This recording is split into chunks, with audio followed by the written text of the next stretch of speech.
Hello and welcome to the Squeaky Bum Time podcast with Not Mike and Laurent. It is Thursday, September 29th. In this episode, the Premier League is back. Thank God the longest international break ever has ended. We look at the North London Derby and the Manchester Derby and do a full league breakdown of all the fixtures. But first, my friends, we have to wrap up the international break. Oh my God, what an exhaustive period of time that I never want to have to go through again. But this is the last one until the World Cup, which is in 60 days, Black Friday. US plays Wales. Now, we're going to focus on just our two friendly clubs that are the most in crisis, and talk a little bit about a couple of other teams. First, the U.S. men's national team under Greg Berhalter is terrible. The team is bad, and I don't think they're going to get better. They had two games. They lost 2-0 to Japan, got completely bossed, were terrible. And they drew 0-0 to Saudi Arabia with Christian Pulisic. The first game did not have Christian Pulisic. Let me tell you about how bad this team is. They can't do anything. They don't have an identity. They don't have a style of play. They don't have anything. They continue to play Zimmerman from MLS in defense. He's bad. He can't play on the ball. I don't trust any MLS player, and I know that's terrible to say, but I simply don't. That's a fact. I don't think that the U.S. has good enough players to do anything they want to do. McKennie and Items are okay, but Yedlin is playing, and Aaron Long and Serginho Dest. Dest and Yedlin are both fullbacks who don't play. Gio Reyna, I love him, can't stay on the field.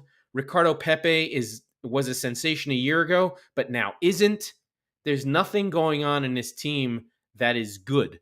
I suppose McKennie and Pulisic a little bit, Brendan Aronson a little bit, but there's nothing that says to me this team's getting out of the group. They took 2 shots in 180 minutes, 2 shots on goal in 180 minutes. I see nothing from the U.S. that says they are going to bring this team out of the group in the World Cup. I'm going to talk about England in a minute. I'll talk about Wales in a minute.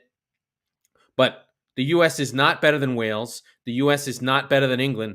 And I don't know, Iran is going through some issues in and of itself. The good kind, having political issues around hijabs and scarves and things like that. But they did beat Uruguay. The United States does not have a win like that.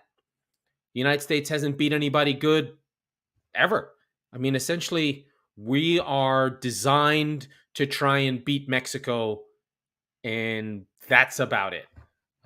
This team's not good. When the World Cup comes, do not be looking for something amazing to happen. This team plays with fear. This team plays sort of, for an analogous, kind of play like, sorry, I'm taking a lozenge because my throat always gets dry. They kind of play like Manchester United in that they try and do things they can't do, and they try and move the ball around and they can't do it. And so it's kind of a sad display that I'm pretty sad about. If you're around and you want to jump in, I've pasted the link into the chat. Please feel free to jump in.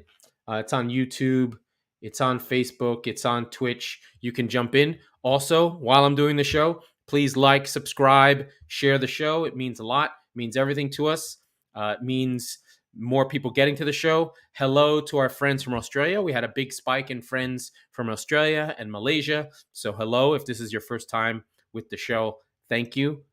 Mike will be back. He's our resident Spurs correspondent. On the other side, we have England, which is leaps and bounds in class past the U.S. I mean, England has different problems, and their problems are more around things being stale and having players to go and attack and having a manager who is basically having not even Sean Dyche should be better. They basically have a PR man who's really good at being the manager of England, but not in terms of the media and the press and saying the right things. But Gareth Southgate is not good at managing a football team.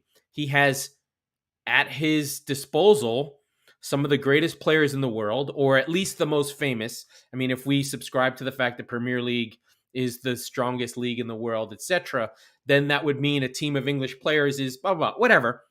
But the fact of the matter is they're not good enough. They fell behind 2 goals to Germany and then storm back in a really good display where they fight hard and get their goals. So I think that part was interesting from their perspective, showing the fight back. But then in the end, they give up a late goal. The goals came from Shaw, Mount, and Kane after a change happens. So Mount and Sterling come off. Sorry, Foden and Sterling come off. Mount and Bakara Sako come on, and they both changed the game. Foden has not played well in England. I mean, I worry for him. John Stones got hurt in this game. There was a lot of Harry Maguire talk. He was culpable for both goals. He gave away a penalty, kicking someone, and then kind of was running upfield and lost the ball somewhere. So the Harry Maguire story doesn't change. And then the last goal was just a mistake by Nick Pope.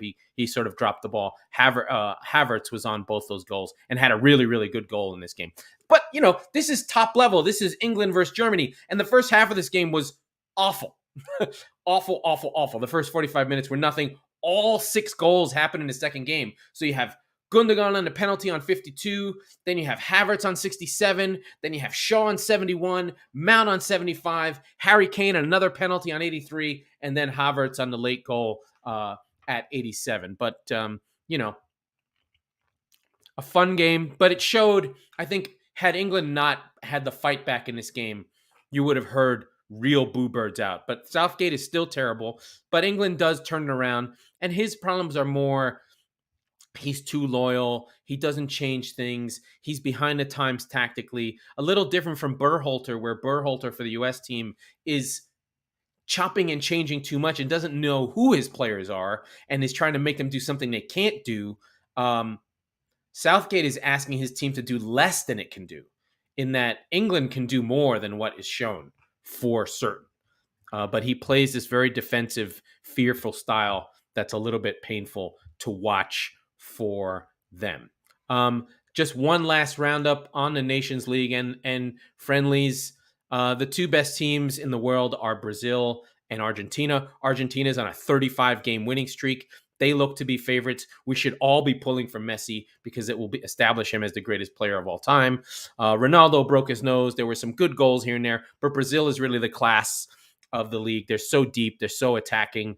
Richarlison's doing really well. Another sad story. Richarlison had a banana thrown at him. You know, is it always racist to have a banana thrown at you? Probably. But the Brazil team did show a sign of solidarity in that they covered the stars of their shirt on the lineup to sort of say there would be no Brazilian national team without its black players. And Brazil has a very strong racial component within the country. I mean, they were one of the last countries to banish slavery in the world, I think, in 1890. So they have a bit more of a loaded situation with slavery within that country, but they understand the value of their African experience, and they do laud it much more than other countries do. So Brazil looking good. Argentina looking good. England, France lost to Denmark. Europe's powerhouse is not looking good. England, Germany, France. France is a little bit of a mess, having its usual biannual disasters where players get weird. Mbappe's fighting with this person. Paul Pogba's talking about witch doctors. Deschamps is a little bit long in the tooth. It's now his 3rd cycle with the team. So this is a little bit of a lot for Deschamps. But we have plenty of time to talk about the World Cup, especially when it actually starts to happen. So it is the end of November. But now, the Premier League is back. Some teams have not played for a whole month. A whole month. So this was a big, big, big break. This will be the first week where we have a full set of fixtures. It's amazing. And I'm just going to run through them really quickly, and then we'll go on to the North London Derby. Okay, so the early game Saturday, Arsenal versus Tottenham. Wow, that's 4:30 a.m. for Mike to get up. Yowks. Then Southampton versus Everton, Palace versus Chelsea at Selhurst. Liverpool finally play Brighton under new manager De Zerbi. Fulham play Newcastle, and Bournemouth play Brentford. Finally ending Saturday with West Ham v Wolves, where no one is going to score a goal. And then on Sunday, we will have. Let me make sure I got this right. Sunday, where are we? Oh my God, this thing's a mess. Sunday, we will have Manchester City versus Manchester United, Leeds versus Aston Villa, and then the Monday night game, which is going to be wild, is a relegation 6-pointer cage match, winner go home. Leicester City versus Nottingham Forest for Brendan Rodgers' job. So, Arsenal at home, Southampton at home versus Everton, Palace at home versus Chelsea, Liverpool at home versus Brighton, Fulham at home versus Newcastle, Bournemouth at the Vitality versus Brentford, West Ham at the London Stadium versus Wolves, then City at the Etihad versus United. That's a big one. Leeds versus Aston Villa at Ellen Road, and Leicester at the King Power. Wow. So we will go to North London, and we have got a fixture for the ages. Now, Mike would normally be our North London correspondent, but he's not here. But I don't think I am remiss to say that this is probably... Now, the North London derby is Tottenham versus Arsenal. We know who they are. Arsenal at home are very, very good in this fixture and almost never lose. Both. This is first place. Arsenal sitting on 18 with a loss. Tottenham on 17 with 5 wins and 2 draws. This is the big one. I think that this is probably one of the bigger games we'll see in a very, very long time. These teams are evenly matched. Spurs with the more defensive solidity and Arsenal with the more expansive attacking view of things.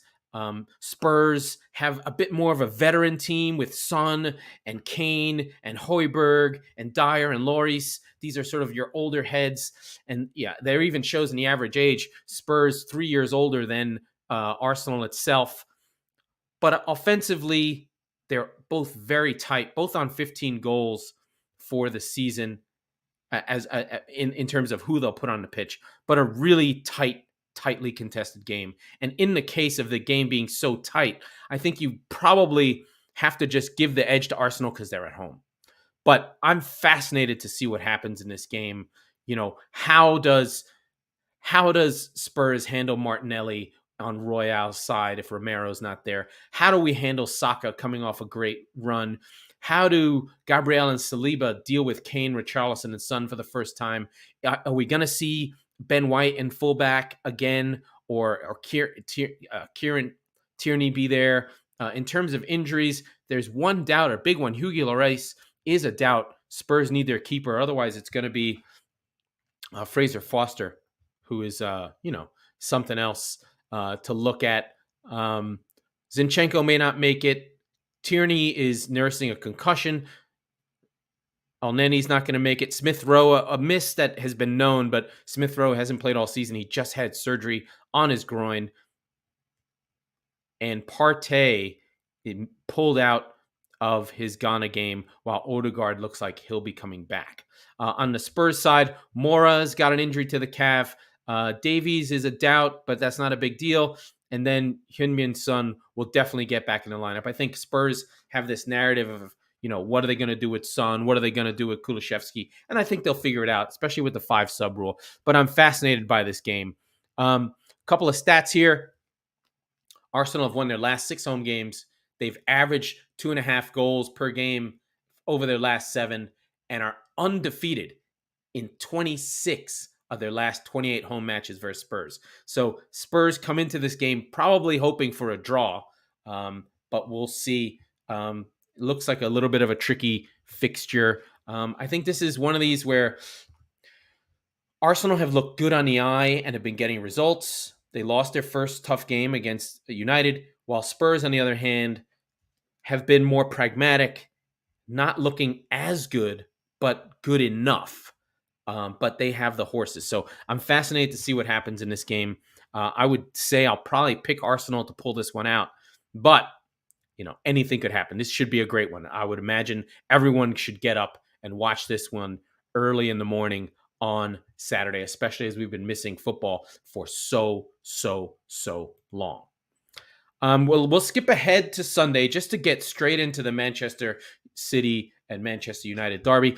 City sitting in second place on 17 with 5 wins and 2 draws, and United with the 4 wins on the bounce, with some good wins between them. But after losing the first 2 games, they come in feeling good. They have a handful of injuries, but nothing. I think the big one would be, is Marcus Rashford going to make it? I don't know. City are still missing John Stones and Laporte, while Calvin Phillips is having surgery on his shoulder. So he's not really going to play, Calvin Phillips. But, Laporte may return with Diaz, and that would be City's historically top lineups. But Rashford and Martial have not trained. So it looks like Cristiano will probably start up front. And Maguire did pick up a hamstring strain. So hamstring strain should feel lucky to miss the game. On paper, City are always favorites to beat everyone.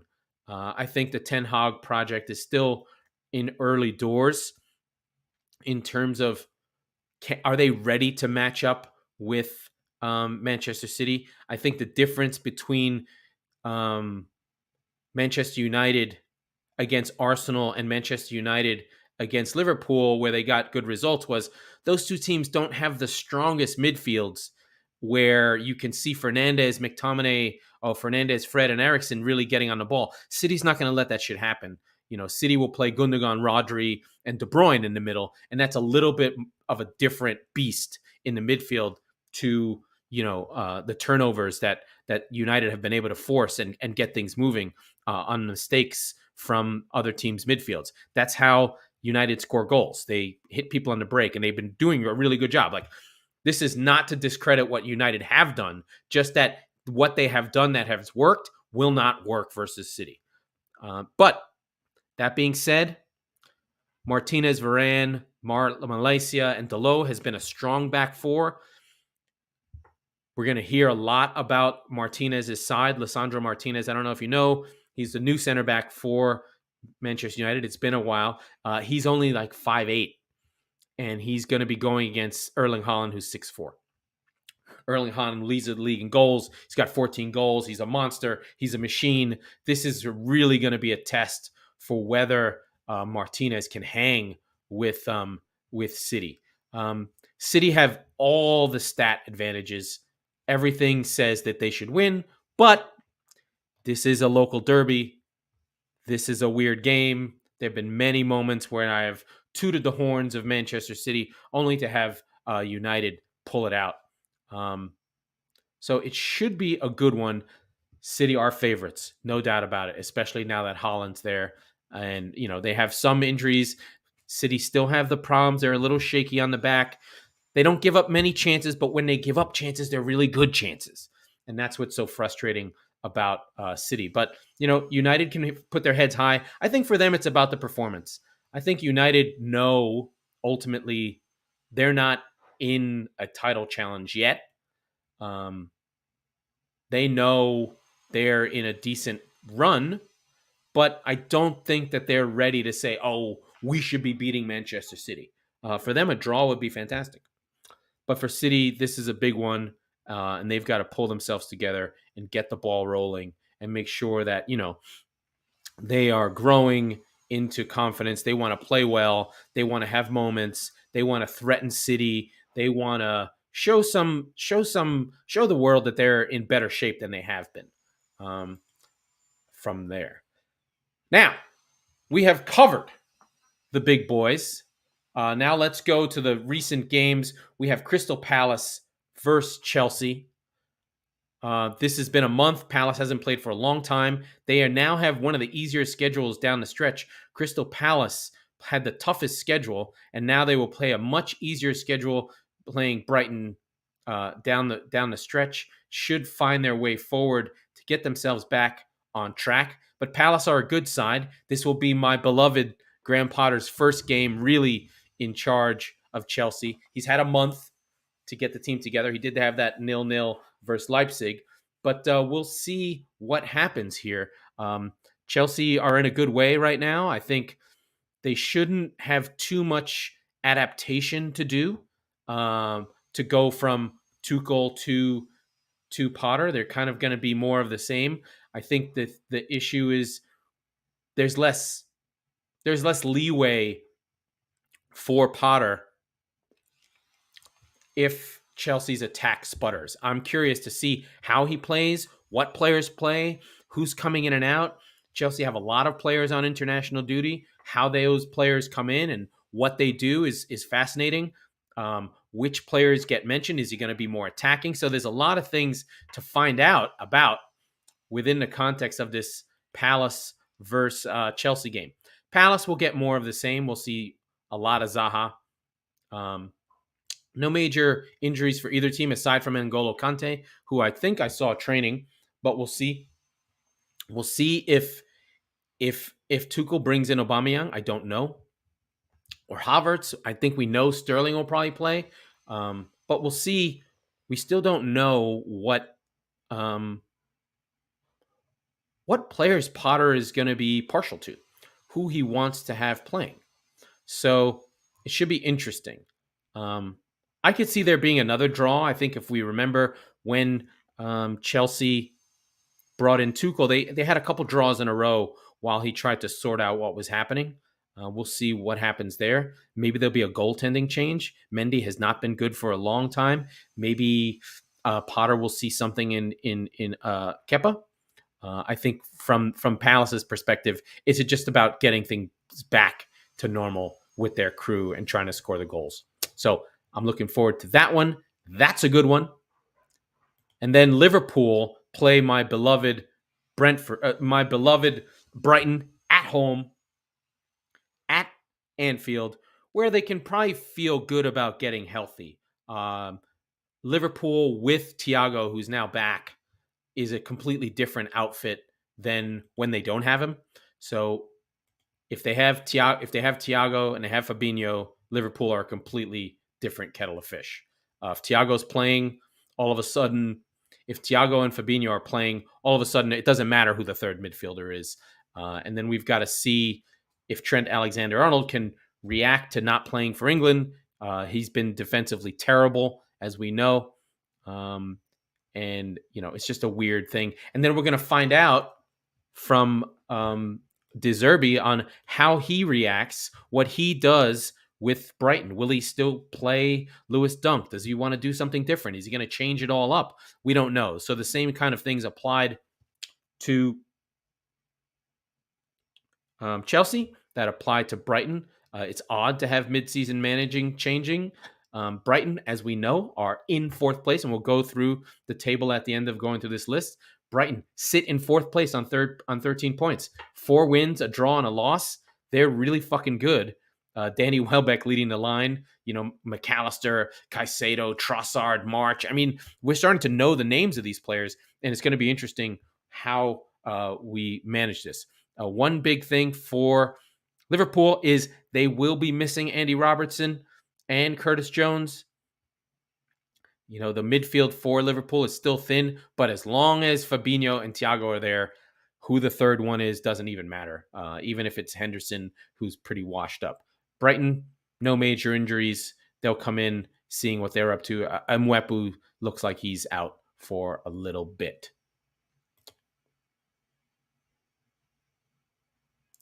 So, couple more games to touch on that are just mildly interesting on my side.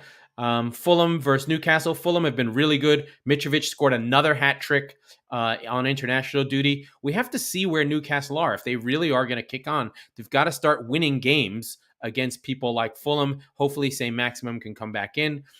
Everton, Southampton. Everton looks like they're grooved. I have to apologize to the great and powerful Mr. Frank Lampard. He seems to have to have Everton playing well. These are big tests. So we know Everton are okay at home. Going away to Southampton, who are a very inconsistent team, They could win 5-0 or lose 5-0 because they're so young, and we see where Everton are. I would expect Everton to go in here and try and win this game, but Southampton won't be easy. So it'll be a test to see how Iwobi and Onana are in the midfield, because we know that Southampton will press them. I'm looking forward to this game as well, just to see how Everton do. And then what could probably be one of the worst games of the season, West Ham versus Wolverhampton Wanderers. Wolves just can't score. Diego Costa may come in. West Ham are still sputtering. There's a little Moyes out feeling. Now, granted, like I said a million times, this time of the year, you're 2 wins away, you're a win away from changing narrative. But their narrative right now for West Ham is Moyes the guy to get these offensive players into scratch? They bought a lot of players during the transfer window, and things aren't moving. Our friend, Mr. Bowen, who I love, is not doing much. Mikel Antonio doesn't have any goals. West Ham are not scoring at all. And so we'll see what gives between these two teams. Neither of them are scoring anything.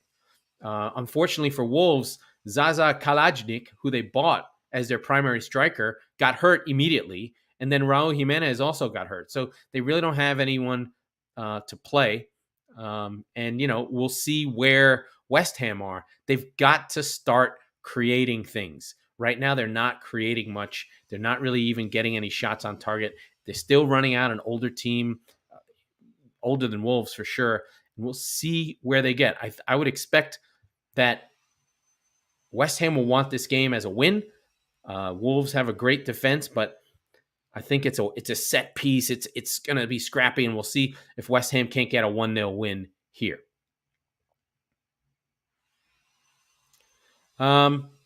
Another one of the Saturday games is Bournemouth versus Brentford.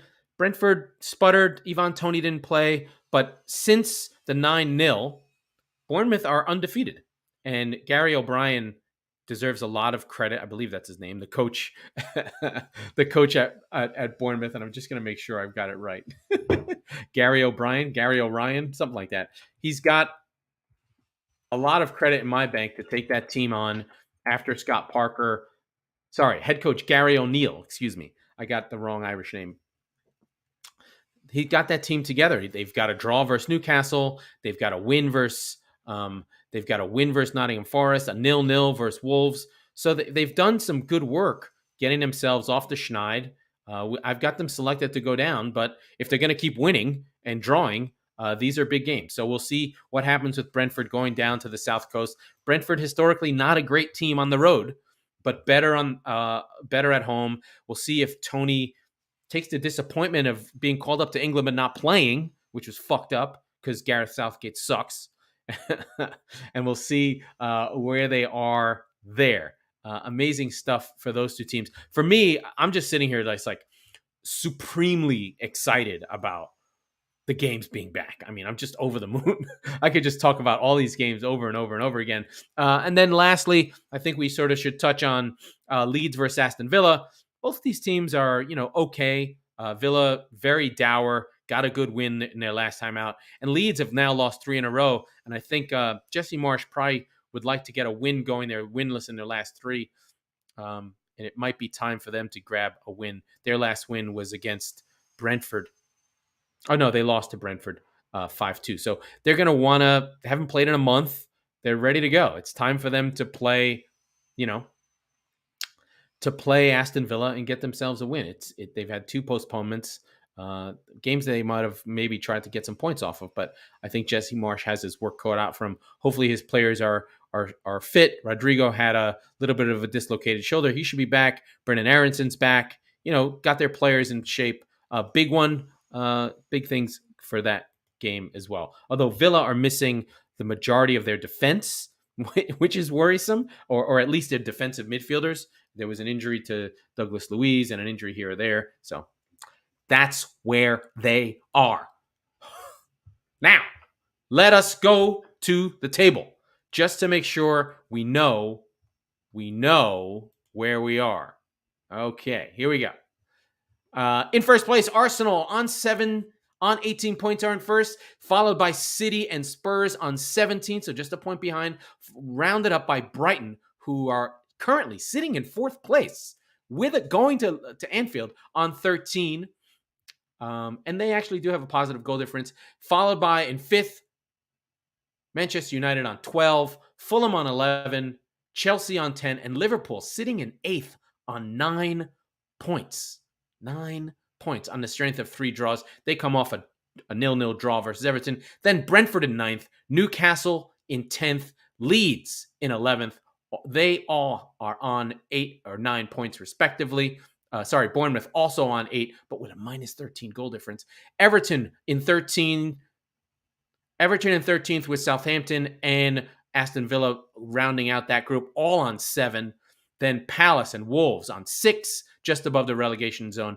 And the relegation zone sitting in 18th is West Ham, along with Nottingham Forest, both on 4, and Leicester sitting on 1 point. That is the points table. If we go by goal difference against, City have the best goal differential, followed by Arsenal, then Liverpool and Spurs. So your top 4 on quality are City, Arsenal, Liverpool, and Spurs, followed by Newcastle, who had a good game, and then Brighton. So Brighton's not a myth, and Brentford. So goal difference against really shows the real quality of the team. So for instance, West Ham and Manchester United are 1 part place from each other. West Ham is not really a relegation team. They're just having some bad luck with a minus 1.4 goal difference in XG versus an actual goal difference of 6. So you expect West Ham to pull out of that. Bournemouth are actually the worst, along with Aston Villa. The expected goal difference, bottom 3 are Villa, Forest, and Bournemouth. So not that far off of what reality is. Okay.